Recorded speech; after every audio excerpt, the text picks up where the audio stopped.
questão sobre mitos para a gente refletir enquanto interpretação da história é a função, dentro da função do mito, de como é que ele se contrapõe à história e de como é que ele também é história. No sentido literário da Bíblia, os relatos míticos na tradição bíblica, eles estão inseridos dentro dos chamados livros históricos, porque aí o mito é compreendido como história. E o outro fator é que você vai deparar nesses textos e vai dizer, eles não têm nada de histórico, porque os personagens que estão lá dentro dos relatos míticos, eles não têm comprovação nenhuma da sua existência histórica. Mas aí que está o grande detalhe, que quando você vai ler um mito como história, é que eles estão falando de um momento histórico, decisivo para aqueles grupos. E é isso o mito na sua origem, né? O mito na sua origem é um jeito de descrever as histórias dos grupos, a vida do povo, as condições, o cotidiano, tudo isso engloba dentro dos relatos míticos, porque no fundo o mito não está distante da história do povo, dos fatos, das questões. Nessa conexão de mito e história, o problema que um mito encontrou na modernidade. Que a gente vai ler na modernidade que um mito é uma invenção da história. O mito é uma invenção da realidade. O mito é mentira, o mito é falso, o mito é irreal. Então, quando a gente vai refletir sobre os relatos míticos na Bíblia, eu não tenho que ir com a minha visão de história, com a minha visão de veracidade dos fatos, né? E eu tenho que cada vez mais entrar na concepção do que é o poder do mito desde as tradições antigas. E aí o poder do mito nas tradições antigas está em estabelecer relações sociais, em ajudar os grupos que estão refletindo sobre os diferentes mitos, as diferentes questões que ele se depara no dia a dia. É a questão de morte, assassinato, exploração, violência, questões das relações amorosas, relação pai e filho, relação entre irmãos. Tudo isso está ali sendo refletido, analisado a partir das histórias que eles estão contando, que são histórias da vida real. Não que a história é real, mas são histórias que refletem a vida real. Por isso o mito é um jeito de interpretar. Se você vai olhar isso desde as sociedades antigas, aí, claro, você tem ali, no fundo, o jeito que o povo falava da sua vida. Agora, se eu venho com o olhar da modernidade, eu vou contrapor tudo. E aí eu vou dizer, isso não é história. Se eu vou com o olhar da modernidade, aí eu vou dizer, não, isso daí é mentira, isso nunca aconteceu, isto não é fato. E aí jamais eu vou entender o mito. Porque no fundo eu vou pelo meu critério científico, positivista, iluminista e assim vai, eu vou dizer, não, isso aí está descartado. Então, Adão e Eva nunca existiram, dilúvio nunca existiu, Torre de Babel nunca existiu, porque isso é invenção. Então, aí eu tenho que no fundo, ao dizer que um mito é a interpretação da realidade, o mito é um grande jeito do povo inventar sua história. E, ao inventar essas historinhas, eles estão nada mais refletindo, analisando, criticando o que está acontecendo concretamente nas suas vidas. Mito é um jeito de falar da história. Por isso, mito é história. Mas mito se contrapõe à história. Isso é o grande aspecto que a gente tem que refletir sobre os mitos.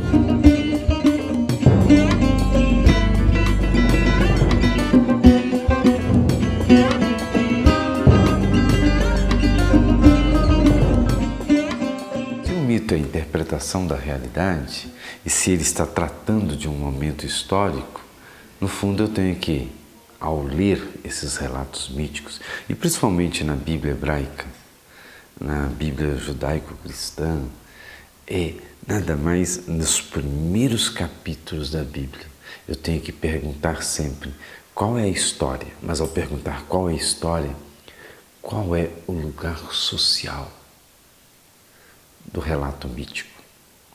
E aí, é claro, desde quando nós vimos nas reflexões anteriores, de que o Pentateuco é esse grande mistura de narrativas, aqui nós temos, dentro desses relatos míticos, textos construídos em diferentes momentos da história, ou textos que estão falando das condições de vida do povo em momentos diferentes, e nesses textos eles estão aqui falando da realidade da mulher, da realidade dos irmãos, da realidade de exploração, da realidade de fartura, a realidade também de perdas, a realidade de dominação político-militar, que estão aí por detrás de cada relato mítico.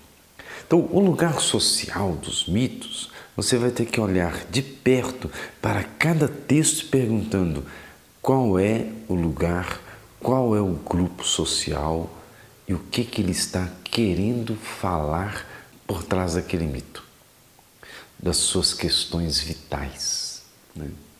Então, quando a gente vai abrindo as páginas e folheando textos do Gênesis, eu vou logo de cara, no primeiro capítulo, ver que o grupo ali é um grupo que está refletindo sobre as questões ao redor das dominações, das ideologias do Império Babilônico. Quando eu leio o segundo capítulo, eu vou olhar e ver um grupo social falando das questões concretas daqueles grupos que estavam refletindo, vivendo sob os domínios da monarquia. Quando eu leio as grandes genealogias dentro do livro do Gênesis, eu vou ali refletir e perceber um outro grupo social.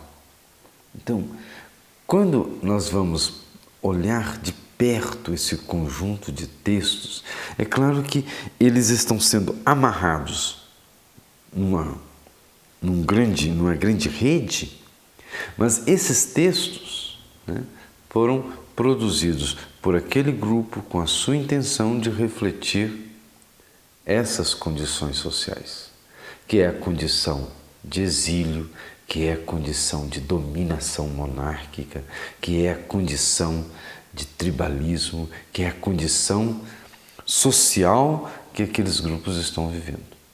E aí vai demarcar muito o que eles estão buscando analisar por aquele texto. Então, o mito, muito mais do que interpretação, ele é uma interpretação analítica. Porque o grupo está, ao mesmo tempo, falando de sua vida, falando dos seus problemas, mas está falando das suas condições sociais. Então, é a mesma coisa se eu for perceber, não, o texto é um grupo da elite. Se o texto é um texto de um grupo da elite, aí é claro, eu vou dizer, esse texto está nada mais apresentando a visão da elite sobre determinadas questões sociais, sobre determinadas condições. Mas no fundo, quando eu vou percebendo nas entrelinhas do texto, são grupos que estão em condições de dominação, condições de invasão, condições de extermínio, condições sociais de totalmente deteriorização da vida, que eles estão por detrás do mito querendo enfrentar essas situações. Então, o que a gente tem que perceber, o lugar social desses mitos são grupos oprimidos, marcados pela dominação, que estão, no fundo, querendo refletir sobre a transformação de suas condições sociais.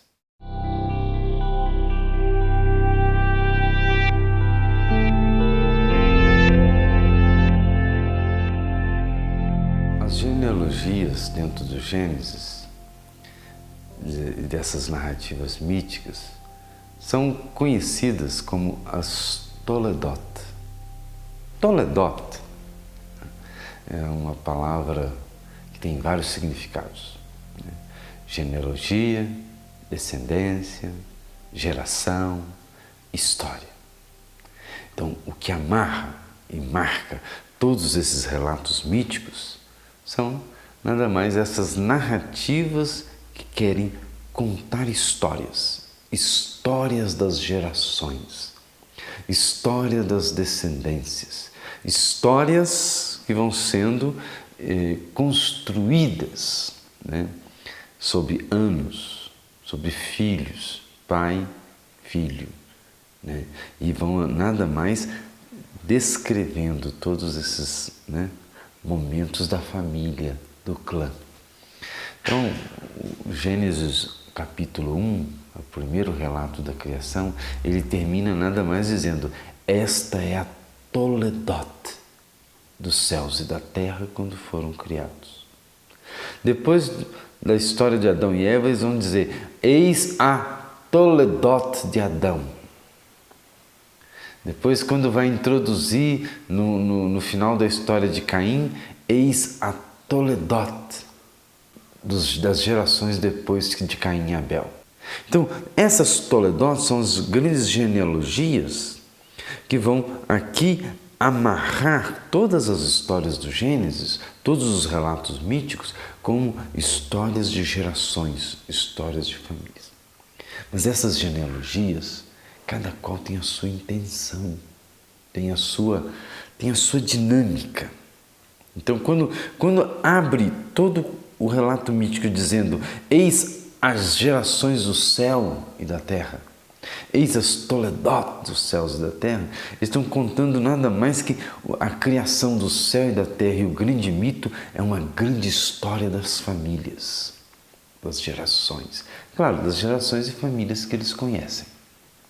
Agora, quando você passa a refletir a partir da primeira Toledot que eles colocam, que é depois da morte de Abel, e que Caim matou Abel no relato mítico, você vai ter uma história das gerações, a Toledot de Caim, que culmina desde Caim até Lameque.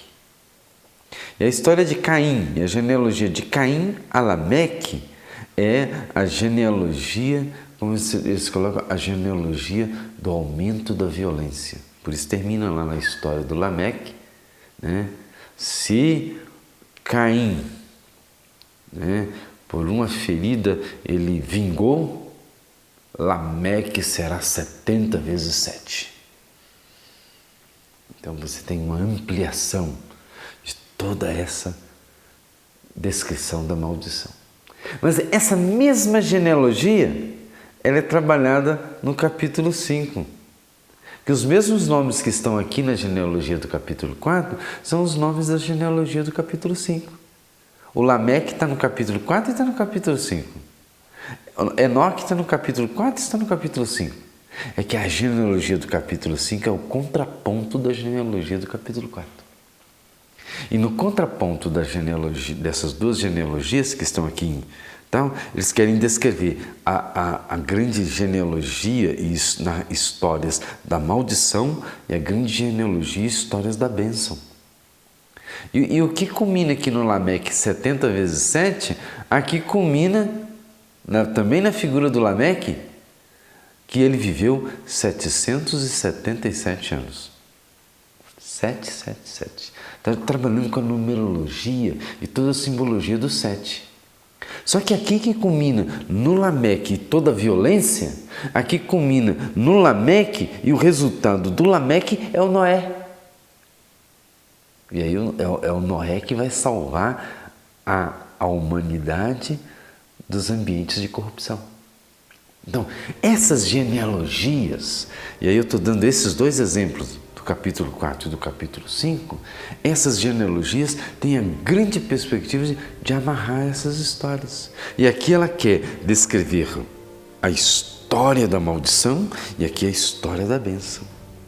E essa aqui, culminando no Noé, ela vai apontar novas perspectivas. E a genealogia que está no capítulo 11, ela vai fazer toda a ponte de todas essas histórias com a figura do Abraão. Por isso, Abraão, Noé, Adão. Então, essas dimensões das grandes genealogias do Gênesis.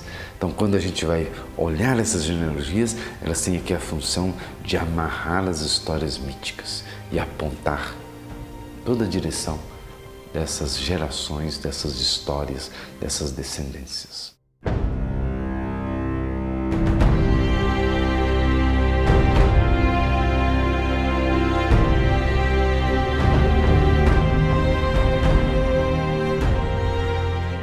A primeira página da Bíblia é o relato da criação do céu e da terra. E esse primeiro relato, ele tem características literárias que a gente vai percebendo ao ler o texto. Gênesis 1 tem, nos seus 2 primeiros versículos, uma grande introdução. Grande introdução porque, no fundo, ela marca toda a dimensão do relato mítico. E Elohim criou os céus e a terra estava vazia e deserta. E na continuidade de descrever essa situação da terra, vem a classificação dos dias. Primeiro dia, segundo dia, terceiro dia, quarto dia, quinto dia, sexto dia. Depois vem todo o culminar desse relato mítico com o que Deus fez no 7º dia. Então você tem aqui um texto bem organizado, um relato mítico bem organizado nos dias. Isso não é à toa, porque aqui tem uma intencionalidade. E aí a gente tem que ficar com uma grande pergunta, né? Por que esse texto vai culminar justamente no 7º dia, quando é o 7º dia o grande diferencial no relato mítico? No primeiro dia, ele constrói tudo isso em forma de poesia, em forma de refrões, né? E Deus disse, aconteça. E Deus viu que era bom. Depois vem, houve uma tarde e uma manhã, tal dia. Então, houve uma tarde amanhã, primeiro dia, houve uma tarde amanhã, segundo dia, houve uma tarde amanhã, quarto dia. Então, você tem aqui um texto bem organizado, onde ele está classificando os dias. Quando chega no 7º dia, você não tem mais essas frases. Nem Deus viu que era bom, nem que houve uma tarde ou amanhã, e nem tampouco que Deus disse. Simplesmente vai narrar que Deus descansou de tudo que havia feito no 7º dia. Então, o relato quer culminar no grande sábado, no grande 7º dia, no grande dia fundamental para a tradição. Então, aí que vem agora, no fundo, quando a gente olha esse texto tão bem organizado, voltado para 7 dias, voltado para uma grande perspectiva ou exigência do sábado como descanso, perguntar em que época esses grupos estão produzindo isso, todo esse relato marcado pelo dia do descanso, né? Claro que o descanso vai focalizar uma grande tradição em Israel. E aí eu não posso dizer que pura e simplesmente a exigência do descanso seja uma exigência da época da monarquia, ou que a exigência do descanso seja uma exigência da época do exílio babilônico. Eu tenho que nada mais pensar que ali, fundamental nesse relato mítico, para que eles estejam falando da sua grande realidade de dominação, que foi o exílio da Babilônia, esteja justamente nas primeiras palavras. Quando ele está descrevendo a terra estava vazia e deserta. Ele está dizendo quase que no mesmo tom, o território está vazio e devastado. Que terra aqui é território. A Eretz está vazia, a Eretz está devastada. Então, ele está tentando descrever como é que ficou a terra com a invasão babilônica. E isso na introdução. E aí, a partir da introdução é que vem todo esse relato da criação, porque os grupos estão ali, por detrás desse mito, ousando sonhar a recriação. De que o nosso Deus recria toda a vida, Ele vai recriar, Ele vai repovoar a terra. E aí é toda a dinâmica da criação, é o Deus povoando a terra. Ele está criando o sol, a lua, as estrelas, criando toda a natureza e vai lá no sexto dia criar homem e mulher para colocar na natureza. E depois ele vai descansar. Então, tudo isso que eles estão descrevendo tem a ver com repovoar a terra. E o repovoar a terra é o grande sentimento e esperança de um grupo que está sem a terra, sem a pátria, sem a vida, sem a família, sem Deus. Perderam tudo. E o único marco dessa esperança é nada mais o mito no sentido de recriação. Então, esse mito de Gênesis 1 é uma recriação.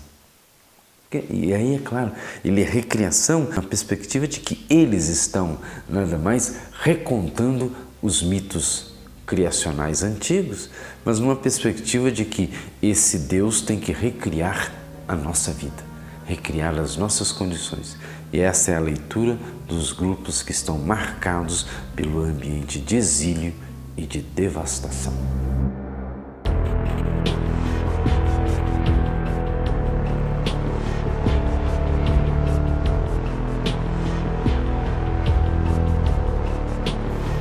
Se o sábado, no texto anterior de Gênesis 1, era a grande marca da denúncia sobre a exploração do trabalho, sobre a exploração sobre o povo que estava lá no exílio, totalmente sem pátria, aqui em Gênesis 2, quando a gente vai encontrar toda a descrição de um Deus que modela o Adão e coloca o Adão num jardim, você tem uma outra perspectiva de que esses grupos estão lendo o nosso Deus que cria, Ele nos cria como um grande ato do fazer. Deus é aquele que faz, Deus é aquele que vai ali construir o homem no mesmo tom que Ele constrói a terra. Essa é a dinâmica dos grupos que estão lendo toda a sua origem a partir da fertilidade. É um Deus fértil, Deus que produz. E aí o homem nada mais é aquele que produz. Aí vem interessante que o Adão vem de Adamá. Adão, filho da Adamá, filho da terra, filho da roça, filho da agricultura. Esse é o grupo social. O grupo social que está em Gênesis 2 e 3, na descrição de Adão e Eva, nada mais é o grupo que sobrevive da roça, sobrevive da produção. E a sua visão é que Deus nos cria para a produção.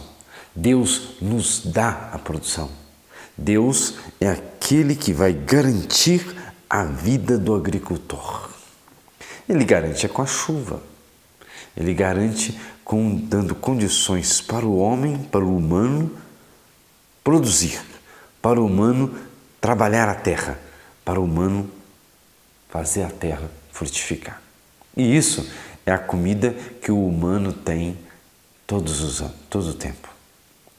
Mas só que tem uma grande pitada nesse texto de Gênesis 2 e 3 de uma crítica que vem, é claro, dos ambientes da profecia. Os textos de Gênesis 2 e 3 são carregados do olhar profético. E qual que é o olhar profético? Quem é que está tomando a comida do povo quando Deus dá comida para o povo? Então Deus garante a produção, mas o povo está sem produção. Por isso, todo o texto vai culminar com Adão e Eva expulsos do jardim. E ser expulsos do jardim é não ter mais as condições fundamentais para viver. Então Adão e Eva perderam toda essa vida do jardim. Agora, o que é perder a vida do jardim? É o povo que está perdendo tudo aquilo que Deus dá. Então, se Deus dá a chuva, está garantindo a produção. Se Deus dá a fertilidade, se Deus dá a planta, se Deus dá tudo, por que nós não temos? Então, é sinal de que alguém está tomando. E aí, nesse texto, que vem toda a reflexão do Deus que modela o Adão e coloca o Adão num jardim, e Deus que cria a Eva como companheira, eles vão nesse mesmo relato dizer, mas existe a tentação. Existe a sedução da serpente, mas existe, no fundo, a sedução do poder. E aí o poder e toda a dinâmica de que se passa alguém a dominar, alguém a exercer, né, o poder sobre o humano, sobre o camponês, sobre o povo, nada mais você tem aqui outra reflexão, outra análise. Então, eles estão analisando no texto o que é que o poder levou Adão e Eva, ou o camponês, a perder a terra, a perder a produção, a perder a vida, a perder tudo. Mas quais são as consequências disso? Lá no capítulo 3, justamente ao falar do que vai acontecer com Adão e o que vai acontecer com Eva, o Adão, que é o roceiro, vai ter que agora, né, comer o pão com o suor do rosto. Comerás o teu pão com o suor do rosto. E a Eva aumentarei as tuas dores de parto, ou as dores do teu parto. Ou seja, o que você tem aí? Para Eva, ela vai ter um aumento de dores do parto. O que é aumentar a dor do parto? É aumentar filhos. Vai ter mais filhos. E o que vai ser para o Adão? Aumentar trabalho. O que está aí? É toda a crítica que o texto está levantando no âmbito da profecia, o que o tributarismo fez com a criação. O que a sociedade tributária fez com a produção do povo. E ao tomar a produção do povo e explorar o povo, principalmente o camponês, está tomando a terra, está tomando tudo.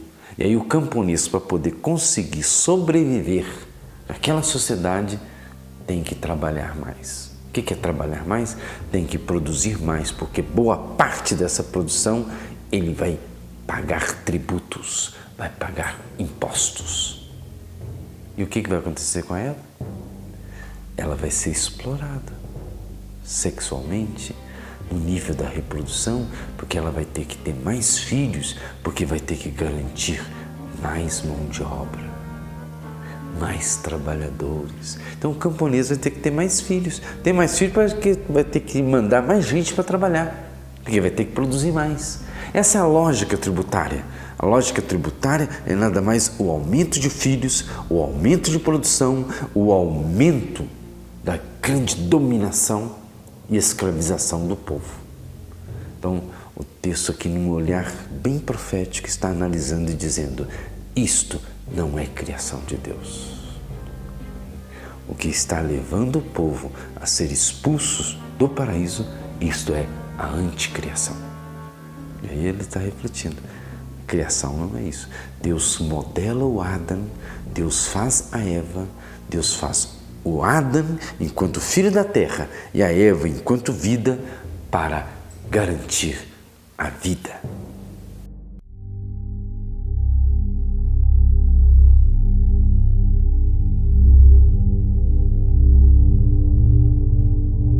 Nessa sequência, quando nós olhamos para Adão e Eva e toda a crítica profética à expulsão e à perda do paraíso, nós temos aí na continuidade a história de Caim e Abel, que é toda uma reflexão que esses grupos no seu ambiente social estão fazendo, é o olhar sobre todo o desenvolvimento da sociedade e o quanto o desenvolvimento na sociedade provocou conflitos de grupos, mas que representa na leitura deles aqui como se estivesse falando de um conflito de irmãos para falar de um conflito de tribos, de um conflito de irmãos para falar de um conflito de classes, do conflito de irmãos para poder falar do conflito entre pastores e agricultores. Então essa é a grande marca do mito do Caim e Abel. O Caim que mata o Abel nada mais é aquilo que vai representar no olhar desses grupos o que aconteceu de grandes transformações da sociedade. É como se o grupo estivesse num ambiente olhando para trás na sua história e perguntando: onde estão os pastores? Nossa, como que a sociedade mudou? Como que a gente não tem mais isso? Então, é quase que um olhar saudosista, ou um olhar de saudade daquele tempo. E é isso que está na perspectiva do texto. O Caim só vai ter grandes perspectivas no relato mítico se ele virar Abel. Tanto é que o filho, depois que Caim matou Abel, o filho de Adão e Eva, vai ser Sete. E esse Sete vai ser nada mais, na descrição do relato mítico, uma recuperação do Abel, uma recuperação do pastor. Agora, aqui tem uma questão de uma análise sutil, ainda ao redor do tributo. Porque a pergunta que há de ficar para nós é: por que Deus se agradou da oferta do Abel e não se agradou da oferta do Caim? Daí que o Caim fica todo enciumado, irado, furioso e vai partir para matar o irmão. Então, aqui fica um grande aspecto, né? Essa é a grande pergunta que ronda no texto, né? Mas junto com essa grande pergunta do por que Deus se agrada do Abel e não agrada do Caim, é a pergunta do próprio Deus: onde está teu irmão? Onde está o Abel? A grande questão que está aí do Deus se agrada das ofertas é nós nos depararmos com o seguinte ponto: Deus se agrada da oferta do pastor, porque o pastor não está sofrendo as grandes marcas da exploração tributária. Agora, Deus não quer a oferta do agricultor, porque aquela oferta do agricultor está marcada por toda a dinâmica de uma sociedade que o explora demais. Deus não quer a oferta do agricultor, porque aquela oferta do agricultor está faltando comida na mesa. Que a grande sinal da bênção para um agricultor é poder colocar a comida ao redor da mesa e os filhos sentarem e comerem felizes. Então Deus não quer isso, né? Na dinâmica da reflexão desses grupos. Por isso, o Caim só vai poder dizer: eu estou vivendo bem, se ele retomar a vida do Abel. E o Caim, justamente nesse final do texto, ele vai parar na cidade. E aí vem toda essa confusão de que do Caim vem a cidade. Ou seja, do Caim vem tudo aquilo que a cidade representa, que é a não comida na mesa, que representa a grande marca da exploração econômica. Porque as cidades no mundo antigo nada mais eram pequenos feudos, onde ali mora a elite, ali mora um grupo que exerce o domínio sobre a vida dos outros. Então a história de Caim e Abel é uma crítica a todo esse processo de transformação social. Caim mata Abel é o agricultor eliminando o pastor na sociedade. e a cidade é que elimina o Caim da sociedade.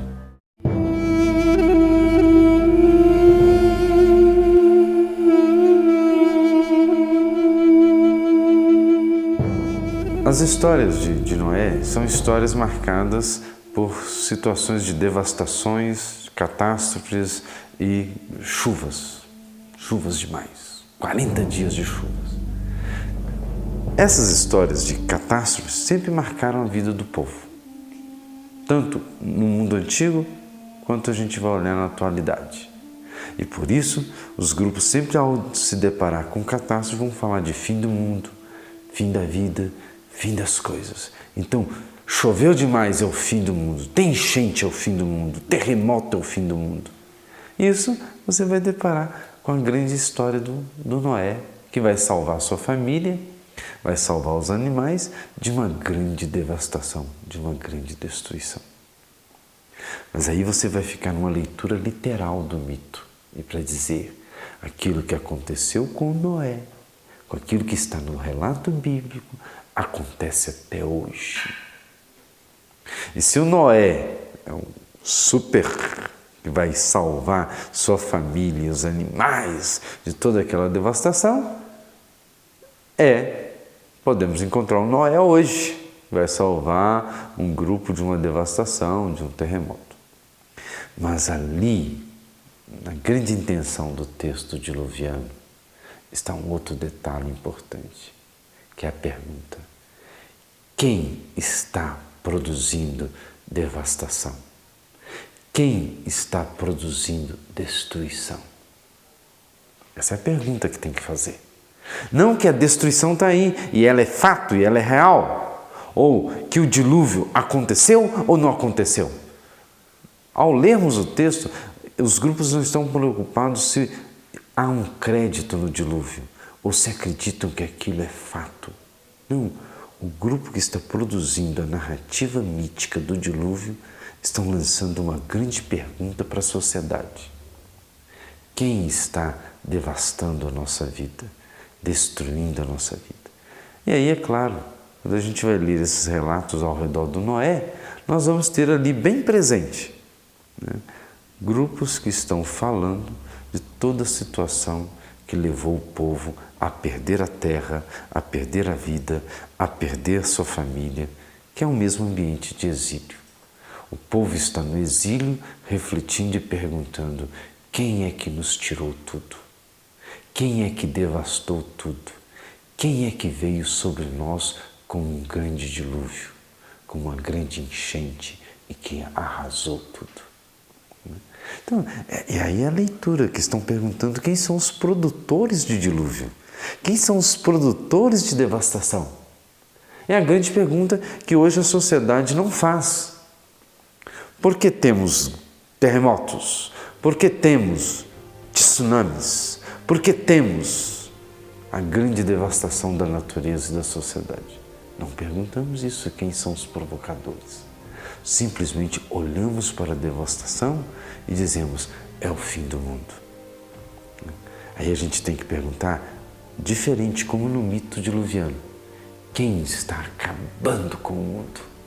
Quem está acabando com a vida?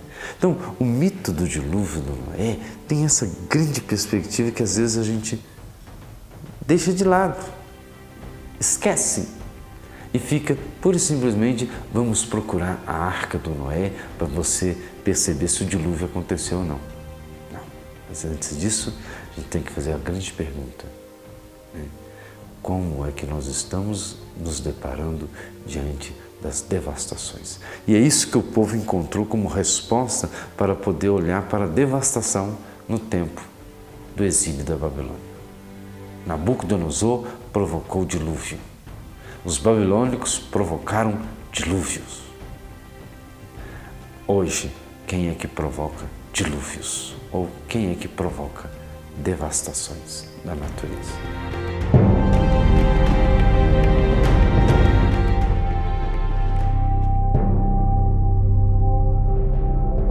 O último relato mítico é o relato sobre a cidade e a Torre de Babel.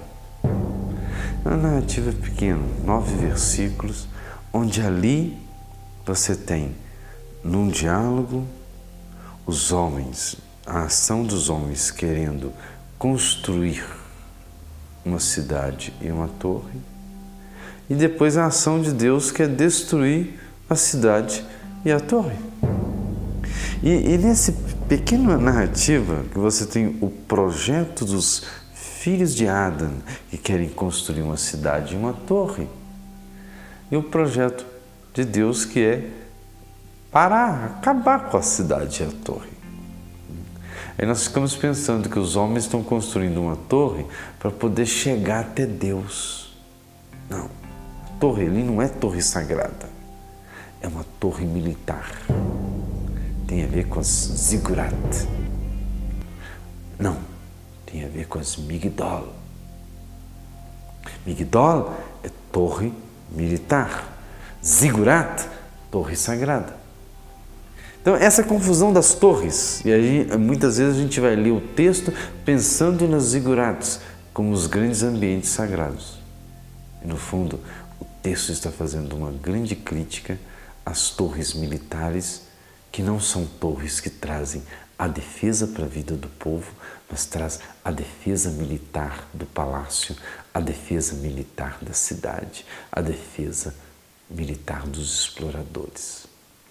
Então, por isso que tem ali todo o grande jogo do Deus que se contrapõe ao projeto da torre e da cidade militarizada. Mas vem um outro detalhe, que o texto e a narrativa faz o grande balanço e o grande joguinho com o termo Babel, Balal. Babel, grande nome da cidade representando Babilônia. E o verbo Balal, confundir, confusão. Por isso ali no texto a confusão das línguas, ninguém mais entende.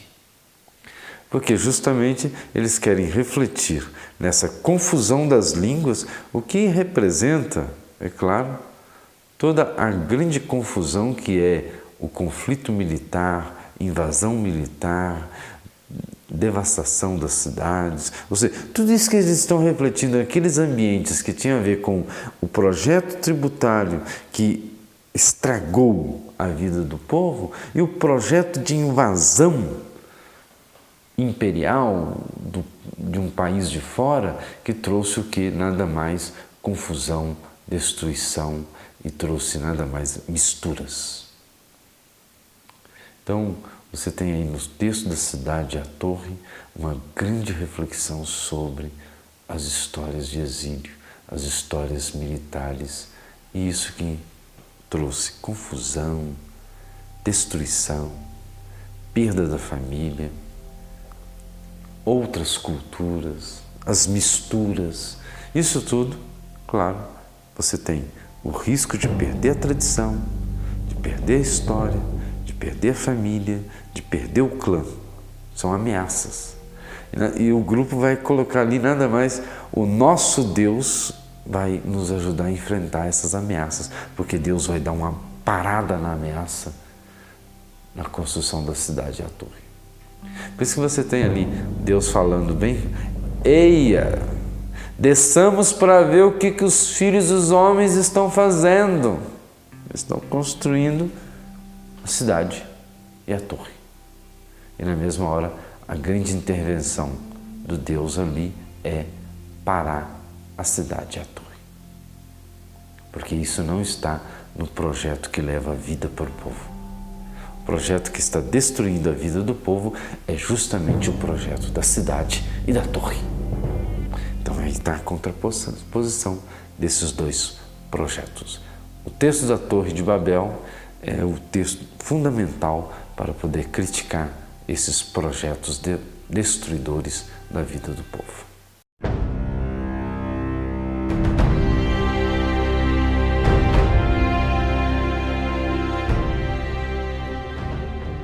Os mitos de Gênesis 1 a 11 e outras narrativas míticas nas tradições dos povos são nada mais interpretações.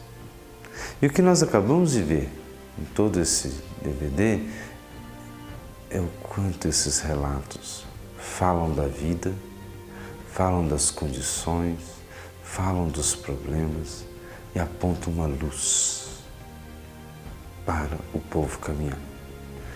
No mito de Gênesis 1, a luz está no Deus que projeta o descanso. Em Gênesis 2 e 3, o Deus que se contrapõe, ou o povo que quer, junto com esse mito, criticar as condições que estão roubando a vida do povo.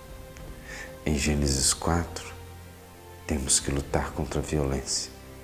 Em Gênesis 6 a 9, ali nos deparamos com a grande leitura sobre as devastações na vida do povo. E a devastação é o humano que vai criando na sua ânsia de poder a destruição de toda a vida. Isto é barrado quando Deus destrói a torre e a cidade. Então, quando você olha no conjunto, as várias narrativas vão ali gradativamente apontando um povo que está interpretando a sua vida e falando: o Deus que cria é o Deus da vida. Aquilo que leva à morte não tem a ver com a criação. Por isso é a criação no enfrentamento à anticriação. É o mito no enfrentamento à grande dominação dentro da história do povo. E aí o mito que está em Gênesis 11 nada mais são contramitos. São mitos contra outros mitos. Os mitos de resistência contra os mitos de dominação. E o que vai marcar tudo isso são as genealogias. Por isso, história das descendências, história das famílias, histórias de vida. Essas histórias marcam profundamente a vida do povo. E isto aponta para nós um novo jeito de ler o mito. Temos que ler o mito distante das doutrinas, ler os mitos distante das ideologias, ler os mitos num novo jeito de viver a religião, a cultura e a história.